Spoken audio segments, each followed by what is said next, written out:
విశాఖ తూర్పు ఎమ్మెల్యే అభ్యర్థి sitting MP MVV Satyanarayana బల ప్రదర్శన చేశారు. వేలాది మందితో భారీ ర్యాలీగా వెళ్లి నామినేషన్ దాఖలు చేశారు.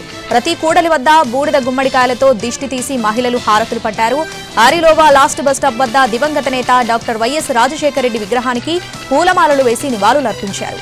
ఈ కార్యక్రమంలో రీజనల్ కోఆర్డినేటర్ వైవి సుబ్బారెడ్డి పాల్గొన్నారు.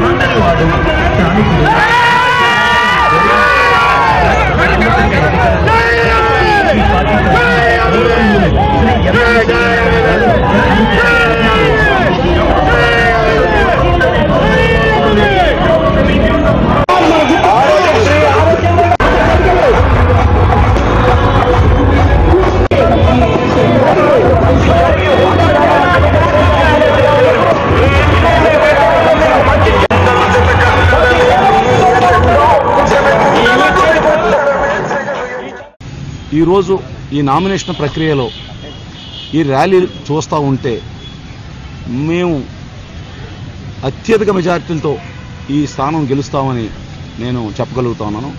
అదేవిధంగా రాష్ట్రంలో జగన్మోహన్ రెడ్డి గారు కూడా ముఖ్యమంత్రిగా అత్యధిక స్థానాలు గెలుచుకుని ప్రమాణ స్వీకారం చేయబోతా ఉన్నారు. ఇది నేను ఊరికే చెప్పట్లేదు, ఎందుకంటే నేను గత 6 నెలల నుంచి ప్రజల్లో తిరుగుతూ ఉన్నాను.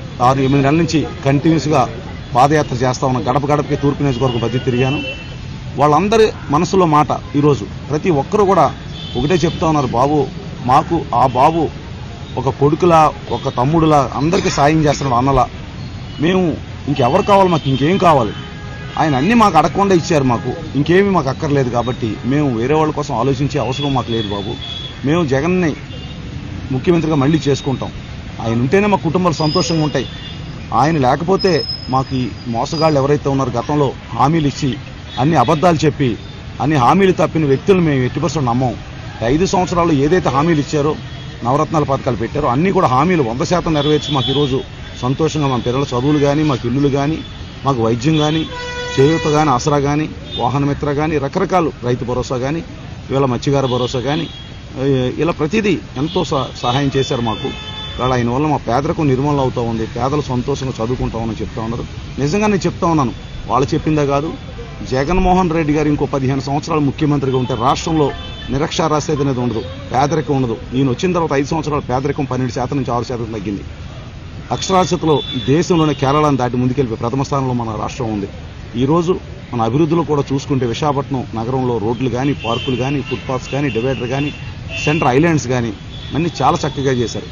గత 5 సంవత్సరాలు ఏ ఒక్కరోజు కూడా నీటి సమస్య అనేది లేదు, తాగునీటి సమస్య లేదు. అసలు ఎప్పుడు కూడా తాగునీరు లేదు అని ఎవరో ఒక ఆటో కానీ ట్యాంకర్ కానీ అన్లోడ్ చేసుకున్న విషయం కూడా ఇప్పుడు కూడా మనం గమనించాం.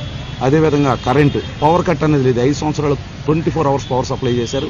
శానిటేషన్ మన దేశంలోనే రాష్ట్రంలో మన దేశంలోని ఈ విశాఖపట్నం 4వ స్థానంలో వచ్చింది శానిటేషన్ విషయంలో. అంత పరిశుభ్రంగా పెంచారు ఇక్కడ గ్రీనరీ. అదేవిధంగా లా అండ్ ఆర్డర్ కూడా ఎక్కడ ఒక చిన్న గొడవలు కానీ తాగుబోతులు కానీ ఇబ్బంది లేకుండా కూడా చాలా చక్కగా చేశారు.